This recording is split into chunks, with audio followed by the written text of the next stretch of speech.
ዛሬ ወጣወጥ ቅባት ያለው ነገር አስጠላኝ። ስራውዬ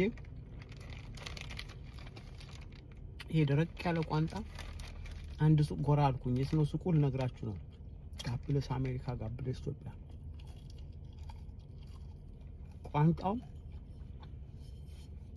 ምሳሌ በብሪንዳ ነው ያማረኝ።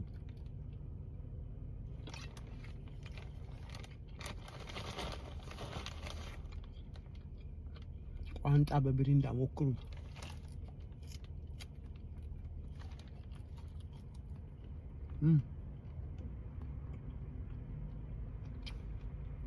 እናንተ ከተስማማችሁ ለሰው አትጨነቁ።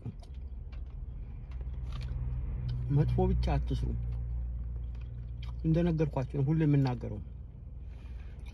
ሰዎች እንዲህ ስትቆሽሹ አፈር ስትመስሉ ግምታቸው ሌላ ነው።